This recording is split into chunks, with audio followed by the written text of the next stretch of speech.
৩৫০ বছর ধরে চলে আসা ঐতিহাসিক শ্রী শ্রী কান্তজিউ মন্দিরকে ঘিরে মাসব্যাপী রাস উৎসব ও মেলা পুজো অর্চনার মধ্য দিয়ে শুরু হয়েছে। হাজার হাজার ভক্ত রাধাকৃষ্ণের লীলা স্মরণে এখানে ভজন, কীর্তন ও পূজায় অংশ নেন। মন্দির প্রাঙ্গণ হয়ে ওঠে ধর্মীয় ও সাংস্কৃতিক উচ্ছ্বাসের এক মিলন মেলা। দিনাজপুরের কাহারোল উপজেলার সুন্দরপুর ইউনিয়নের ঢেপা নদীর পশ্চিম তীরে অবস্থিত ঐতিহাসিক শ্রী শ্রী কান্তজিউ মন্দিরটি। এই মন্দিরকে ঘিরে বুধবার থেকে এক মাসব্যাপী শুরু হয় এই রাসমেলা। কার্তিক ও অগ্রহায়ণ মাসের পূর্ণিমায় প্রতি বছরের মতো এবছরও পূর্ণিমা রাত্রি 12:01 রাধাকৃষ্ণের বিগ্রহ রাজবেদিতে পূজা অর্চনার মধ্য দিয়ে আনুষ্ঠানিকভাবে মেলার সূচনা হয়।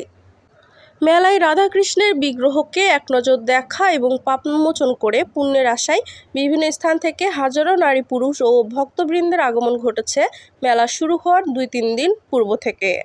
ঐতিহাসিক শ্রী শ্রী কান্তজিউ রাসমেলায় বিশেষ নিরাপত্তা বলয় নিশ্চিত করতে জেলা ও উপজেলা প্রশাসনের পক্ষ থেকে নেওয়া হয়েছে কঠোর পদক্ষেপ। বুধবার বিকেল 6টার দিকে মন্দির চত্বরে রাসমেলার উদ্বোধন করেন প্রধান অতিথি হিসেবে জেলা প্রশাসক ও দিনাজপুর রাজদেবত্ব এস্টেটের সভাপতি মোহাম্মদ রফিকুল ইসলাম। বিশেষ অতিথি ছিলেন দিনাজপুর পুলিশ সুপার মোহাম্মদ মারুফাত হোসাইন। এ সময় উপস্থিত ছিলেন দিনাজপুর 1 আসনের বিএনপি মনোনীত প্রার্থী মঞ্জুরুল ইসলাম মঞ্জু, দিনাজপুর রাজদেবত্ব এস্টেটের এজেন্ট রঞ্জিত কুমার সিংহ, দিনাজপুর প্রেস ক্লাবের সভাপতি স্বরূপ বক্সী বাচ্চু সহ বিভিন্ন রাজনৈতিক দলের নেতৃবৃন্দ।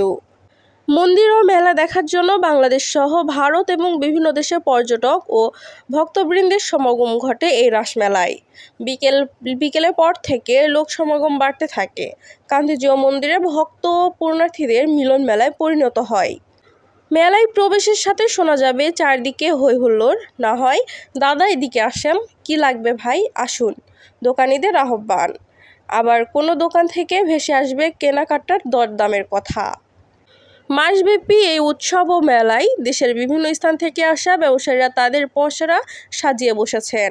দোকানিরা চুড়ি, ফিতা, কানের দুল, গলার চেন, টি-শার্ট, প্যান্ট, কাগজ ও প্লাস্টিকের ফুল, চশমা, পুতুল সহ হরেক রকমের খেলনা, সনাতন ধর্মাবলম্বীদের দেবদেবীর মূর্তি বা প্রতিমা, পূজার প্রয়োজনীয় শঙ্খ, ঢোল, কাঁসা, বাঁশি, প্রদীপ, জিলাপি, খুরমা, মন্ঠা মিঠাই ও মিষ্টান্ন বিক্রি করছেন।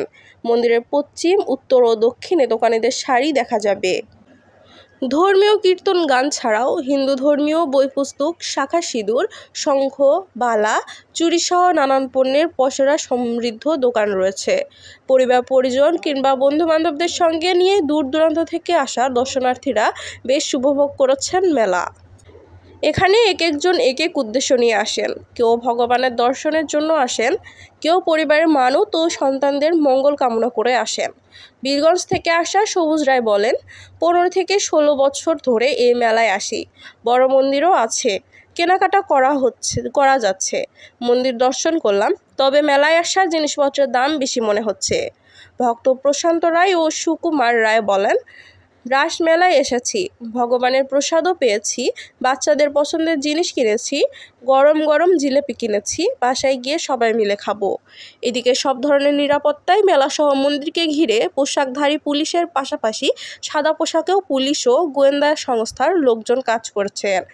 ইতিহাস থেকে জানা যায়, প্রতি বছর রাস পূর্ণিমার তিথিতে রাস উৎসব পালিত হয়।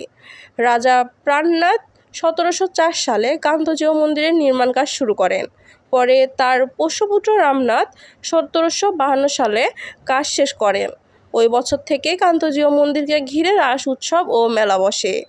নিউজ ডেস্ক, দিনাজপুর বার্তা।